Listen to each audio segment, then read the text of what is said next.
Get out, sister yelled. This building is for successful people. I packed my laptop and left. Within 24 hours, her company received lease termination papers. Because I'd owned the $8.7 million property since 2020. By noon, 47 messages. We can negotiate, right? They couldn't. But to understand how my sister tried to evict me from my own building, you need to know how we got here. It starts with two sisters and very different definitions of success. I'm Jordan Blake, 36, and my younger sister Victoria has been the family golden child since birth. Victoria is 33. Blonde, beautiful, charismatic. She started her digital marketing agency at 26 with money from our parents and turned it into what everyone called the next big thing. Her Instagram showed the glamorous life. Penthouse office, designer clothes, client dinners at expensive restaurants. Then there was me. The quiet one. The boring one. I studied computer science at a state school. Got a job at Microsoft doing back-end development. Worked there for 8 years in a cubicle writing code nobody saw. At family dinners, Victoria would talk about landing six-figure clients while I'd mention fixing database infrastructure. That's nice, honey, Mom would say, already turning back to Victoria's stories. Dad was more direct. When are you going to do something impressive? Your sister's building an empire. I quit Microsoft when I was 31. Not because I was failing. Because I'd saved $400,000 and had a plan. I started buying commercial real estate. My first property was a small office building in Bellevue. $1.2 million. I put down $300,000 and financed the rest. Rented it to 3 small tech companies at $4,500 per month each. After mortgage and expenses, I cleared $6,000 monthly. I didn't tell my family. By then, I'd learned that my accomplishments didn't register on their radar unless they came with flash and social media posts. Over the next 3 years, I bought 2 more properties. A warehouse in Georgetown. A mixed-use building in Capitol Hill. I was strategic. Found undervalued properties, renovated them, raised rents to market rate. By 34, I owned 4 commercial properties worth $12 million combined. My monthly cash flow was $35,000 after all expenses. But I still drove a Toyota Camry and wore clothes from Target. Victoria assumed I was struggling. Everyone did. When I was 35, the building came on the market. 6 stories. Prime location in downtown Seattle. Mixed commercial and office space. The owner was retiring and wanted a quick sale. List price, $9.2 million. I offered $8.7 million cash. All in, closing in 30 days. My bank nearly dropped the phone when I called about the wire transfer. But my portfolio was solid, my credit was excellent, and I had $4.1 million in cash plus a $4.6 million bridge loan I could cover within 6 months. I bought it in July 2020. Set up an LLC called Summit Properties LLC. My name appeared nowhere on public documents. Just the LLC. The building had space for 12 tenants. 10 were already occupied. 2 vacancies on the 4th floor. That's when Victoria called me. Jordan, I need a favor, she said. My agency is expanding. We need better office space. Something downtown. Do you know anyone in real estate? I did. Me. What's your budget? I asked. Maybe $15,000 a month? We need about 3,000 square feet. I had the perfect space. 4th floor, corner unit, windows on 2 sides, newly renovated. I might know something, I said. Let me check. I had my property manager send her the listing. She toured it the next day. This is perfect, she texted with 6 exclamation points. Who owns it? Small Ali, I texted back. They're flexible on terms if you want a long-term lease. She signed a 5-year lease at $14,500 per month. Moved in September 2020. She never asked who owned the building. Never asked about the LLC. She got her dream office and that's all that mattered. For 3 years her company paid rent to my LLC. For 3 years she posted photos of her building on Instagram. For 3 years my family praised her success while I stayed quiet. I kept my office on the 5th floor. Small space, 400 square feet. I paid myself rent at market rate because that's proper business practice. I managed my properties, reviewed tenant applications, planned acquisitions. Victoria thought I was a freelance consultant renting cheap office space. My nameplate said Blake Consulting. She never asked what I consulted on. Our offices were one floor apart for 3 years. She never once visited mine. By 36, my real estate portfolio was worth $18 million. I owned 7 properties across Seattle. Monthly cash flow, $62,000. Annual gross income, $744,000. I'd also started a property management company. Managed not just my buildings but 5 others owned by investors who wanted passive income. That brought in another $180,000 annually. Total annual income, $924,000. I was 3 years from retiring at 39 if I wanted to. But my family still thought I was figuring things out. At Christmas last year, Victoria announced she'd landed a Fortune 500 client. 7-figure contract. Mom actually cried with pride. Jordan, are you still doing that consulting thing? Dad asked during dessert. Real estate mostly, I said. Oh, managing properties? That's nice. Honest work. Victoria jumped in. Jordan, if you ever want to learn about real business, I could show you around my office. Teach you some things. I smiled. That's generous. I mean it. You're my sister. I want you to succeed. Success. As if I wasn't already there. I let it slide. I always did. But Victoria's company was changing. The success was going to her head. She started treating the building like she owned it. Complained about other tenants to my property manager. Demanded priority parking. Asked for renovations to common areas. My property manager Sarah called me monthly with updates.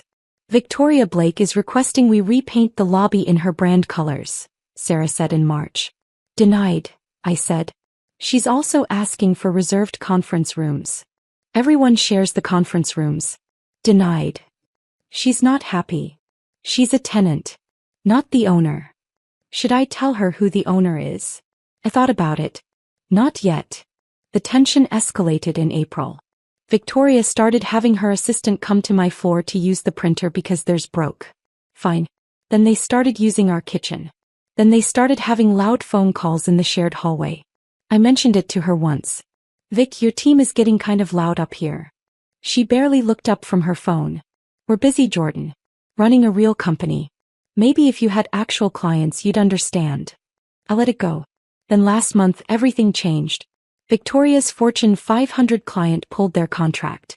Something about performance metrics not being met. The 7-figure deal vanished overnight. She didn't tell the family. But I knew because Sarah told me Victoria had asked about breaking her lease early. She wants to downsize, Sarah said. Move to a smaller space. Says the rent is too high. What did you tell her? That she has a binding 5-year lease with 3 years remaining. Early termination penalty is 6 months' rent. And she asked to speak to the owner. My heart rate picked up slightly. What did you say? That the owner doesn't take meetings with tenants. All communication goes through property management. Good. But Victoria wasn't done. She started cutting corners. Complained about the rent in Instagram post. Made passive-aggressive comments about greedy landlords in her stories. Then 2 weeks ago she saw me in the elevator. Jordan, what floor are you on again? 5th. What do you even do up there all day? Consulting. Property management. She laughed. Property management? Like you manage other people's properties. Something like that. God, that sounds boring. No offense. None taken. You should come work for me. I could use someone organized. Pay you maybe $50,000 a year? It's not much, but it's better than whatever you're making now. $50,000. To work for my sister. In my own building. I'll think about it, I said. Last Monday morning I arrived at my office at 8 a.m. like always. Victoria was standing in my doorway. Her assistant and 2 team members flanked her. We need this space, she announced. Excuse me. My team is expanding. We need overflow office space. This floor is mostly empty anyway. Vic, this is my office. You barely use it. We'll share it. You can have the desk by the window. My team will take the rest. You can't just take my office. Jordan, don't be difficult.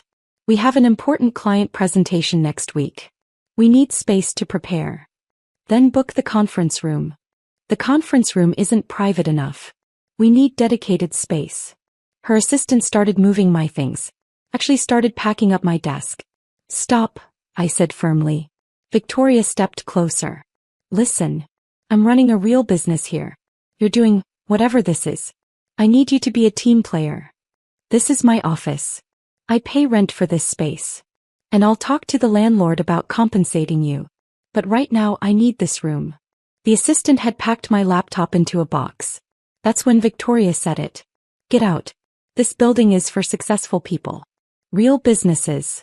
Not whatever hobby you're pretending is a career. Her team looked uncomfortable but said nothing. I stared at my sister. Really looked at her. The entitlement. The certainty that she could take whatever she wanted. You want me to leave? I asked quietly. I need you to leave. Today. Pack your things. You can work from home. I could have told her right then. Could have ended it immediately. Had I smiled. Picked up the box with my laptop. Hey, I said. Okay. He seemed surprised. You're right. This building is for successful people. I walked out. I sat in my car for 10 minutes.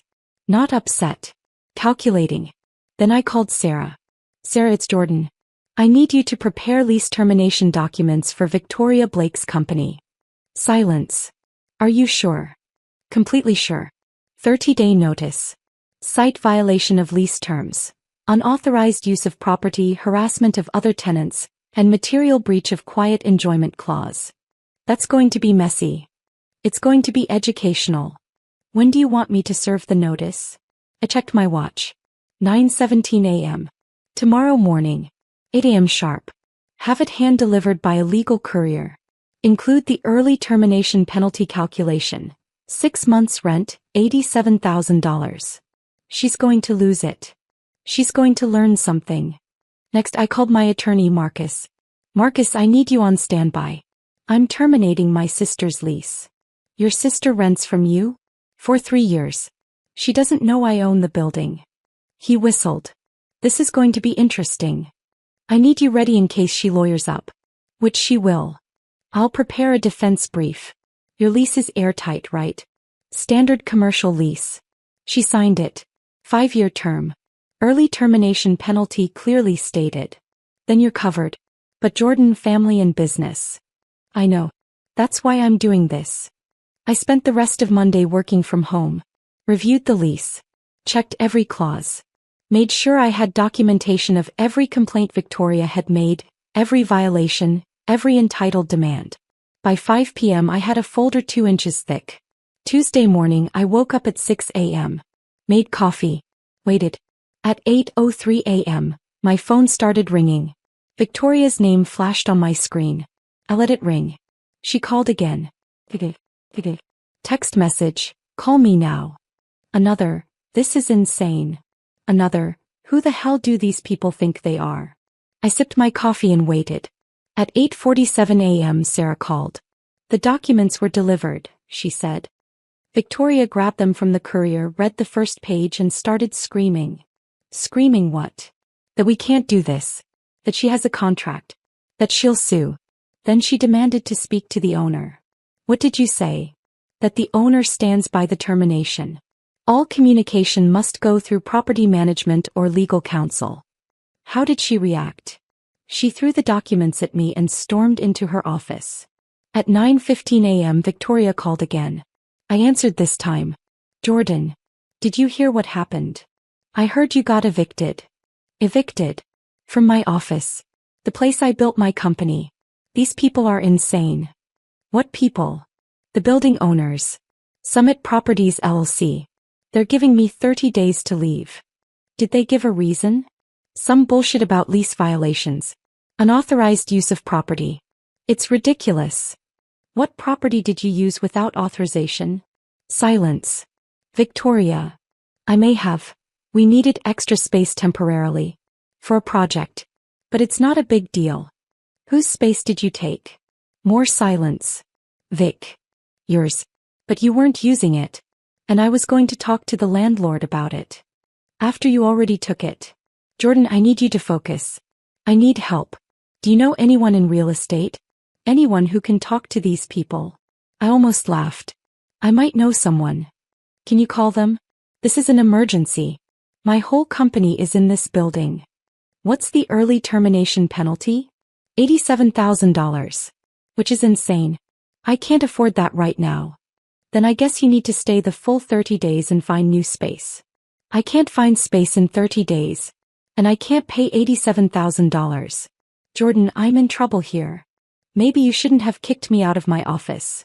That's what this is about. You're mad about the office? Jesus, Jordan, grow up. This is business. You're right. This is business. So help me. How? Talk to the property owner. You manage properties, right? You must know people. I do know people. Then call them. Tell them I'm a good tenant. Tell them I'll pay extra. Tell them. Victoria, why do you think they're evicting you? Because they're greedy assholes who... Because you violated your lease. Multiple times. You took space that wasn't yours. You harassed other tenants. You demanded special treatment. You treated the property like you owned it. I'm their biggest tenant. You pay $14,500 a month. The law firm on the third floor pays $22,000. The tech company on 6 pays $28,000. You're not the biggest tenant. You're not even close. How do you know that? I took a breath. Because I own the building, Victoria. The silence was absolute. What? Summit Properties LLC. That's me. I've owned the building since July 2020. That's impossible. Want to see the deed? You couldn't afford. I paid $8.7 million cash. Well, $4.1 million cash and a bridge loan I paid off in 4 months. Jordan, this isn't funny. I'm not joking. You've been renting from me for 3 years. I could hear her breathing on the other end. You've been my landlord? This whole time? Yes.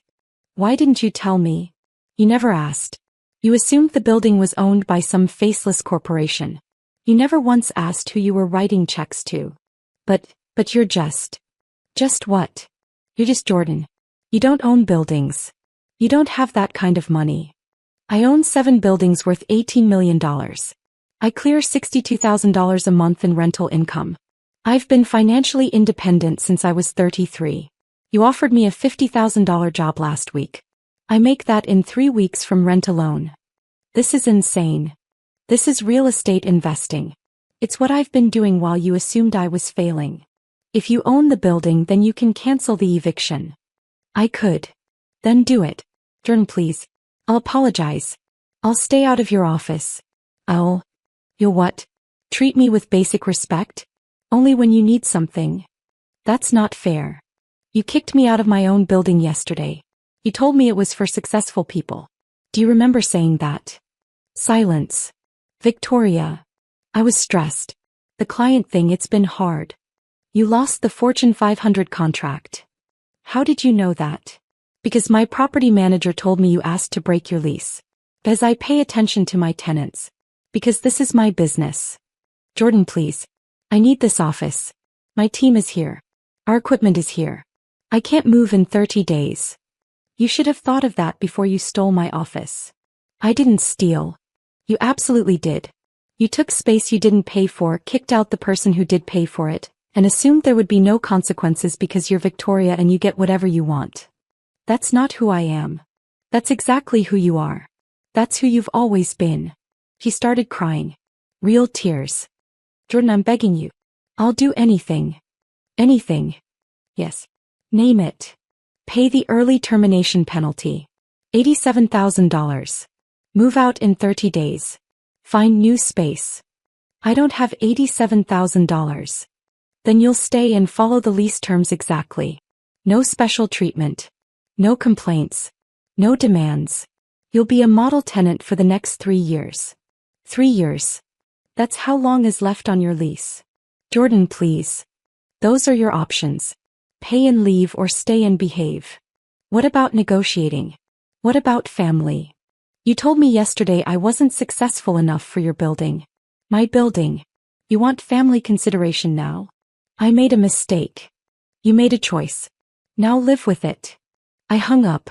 By noon I had 47 messages. Victoria, please call me. We need to talk. Victoria, I'm sorry. Really sorry. Victoria, can we meet? Face to face. Mom, Victoria called me crying. What's going on? Dad, did you really buy a building without telling us?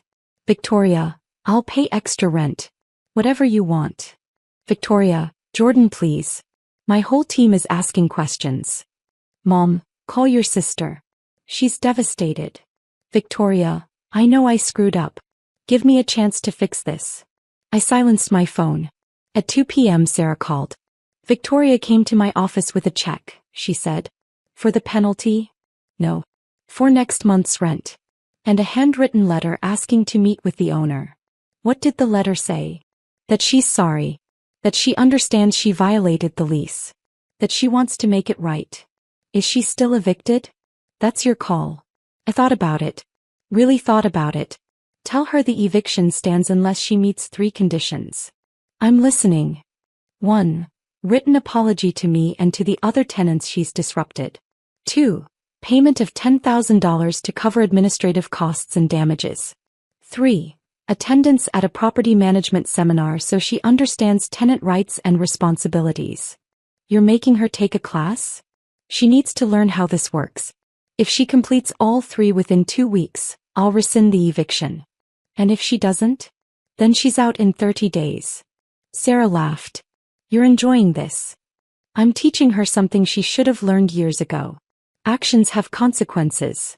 At 4:30 p.m. Mom called. I answered. Jordan Elizabeth Blake, what is happening? Hi Mom.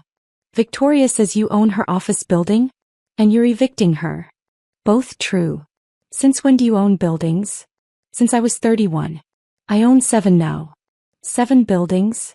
Worth about $18 million combined. Mom was quiet. Then, why didn't you tell us? Would you have believed me? Or would you have assumed I was lying for attention? That's not fair. Mom, at Christmas, Dad asked if I was still doing that consulting thing. Victoria offered me a $50,000 a year job out of pity. Nobody in this family has taken my career seriously in 15 years. Because you never told us what you were doing. I tried. For years. Every time I mentioned real estate investing, someone changed the subject. Every time I talked about property management, someone made a joke. So I stopped trying. And now you're punishing Victoria? I'm enforcing a lease she violated. That's not punishment. That's business. She's your sister. She kicked me out of my own property. Told me I wasn't successful enough to be there. Should I have let that slide because we're related? Mom sighed. She said you're making her pay $10,000 and take a class? Those are the terms to rescind the eviction. Otherwise she's out in 30 days. Jordan, she can't afford. Then she'll learn to budget better. Or she'll move. Either way, she'll learn something. You've become so cold. I've become successful. Those aren't the same thing. I hung up. By 6 p.m. Victoria sent one more text. I'll meet your conditions. All 3. Just please don't make me leave. I replied, you have 2 weeks. Clock starts now. Victoria completed the requirements in 10 days. The written apologies were surprisingly genuine. She acknowledged treating other tenants poorly. She apologized for taking my office. She admitted she'd let success go to her head. The $10,000 payment cleared immediately. The property management seminar was 3 days long. Sarah attended with her to make sure she completed it. On day 11 I met Victoria for coffee. First time we'd spoken face to face since the eviction notice. She looked tired. Humbled. I finished everything, she said. I know. Sarah sent me the certificates. Are you really going to let me stay? I pulled out a document. New lease addendum. These are the updated terms. She read through it. Standard tenant behavior clauses. Quiet enjoyment guarantees. Respect for shared spaces. This is what every tenant should follow anyway, she said. Exactly. She signed it. Jordan, can I ask you something? Sure. Why didn't you tell me? About owning the building. I was testing something. What? Whether you'd ever see me as successful without me having to prove it to you. Whether you'd respect me for who I am instead of what you assumed I was. And I failed. Spectacularly. She laughed, but it was sad. I thought I was the successful one. The one who had everything figured out. Turns out you were running circles around me the whole time. It's not a competition. Isn't it though? That's how we were raised. Mom and Dad always comparing us. Always pushing us to be better than the other. I stopped competing years ago. I just started building. I wish I'd done that. We sat in silence for a moment. The Fortune 500 client, I said. What happened? We overpromised and underdelivered. I wanted the contract so badly that I said yes to things we couldn't actually do. When they realized, they walked. Are you going to be okay? Financially? Barely. I'm downsizing the team. Cutting expenses. Focusing on clients I can actually serve well. It's humbling. Humbling is good sometimes. Yeah. I'm learning that. She stood to leave, then turned back. For what it's worth, I'm proud of you. What you built. I should have said that years ago. Thank you. And I'm sorry. For all of it. The office, the comments, the assumption that you were failing. You were succeeding this whole time and I was too self-absorbed to see it. I forgive you. Really. You're my sister. I was always going to forgive you. But I needed you to learn first. He hugged me. Actually hugged me. Can I ask one more favor? She said. What? Will you teach me? About real estate? About building something sustainable? I smiled. I'd like that. 3 months later, Victoria's company stabilized. Smaller team, better clients, realistic expectations. She still rents from me. Pays on time. Follows the lease. Respects shared spaces. Last week she texted me, just closed a new client. $250,000 annual contract. Sustainable scope. Learned from my mistakes. I replied, proud of you. As I was. My family finally knows what I do now. Mom still doesn't fully understand how I own $18 million in property. Dad asks awkward questions about mortgages and LLCs. But Victoria gets it. He sees me now. Last Sunday we had family dinner. Victoria brought it up naturally. Jordan just acquired an 8th property, she said. Warehouse in Tacoma. She's converting it to creative office space. Mom looked surprised. Another one? Yeah, I said. Closing next month. Dad actually looked impressed. How much was it? $4.2 million. And you can just buy that? I can. For the first time in my life, my parents looked at me with something like respect. It felt good. But I didn't need it anymore. I'd already proven everything I needed to prove to the only person who mattered. Myself. The building where Victoria works. The one she tried to kick me out of. Every time I walk through that lobby, I smile. Because it's mine. Every floor, every lease, every dollar of equity. She learned that the hard way. And honestly, that's exactly how she needed to learn it.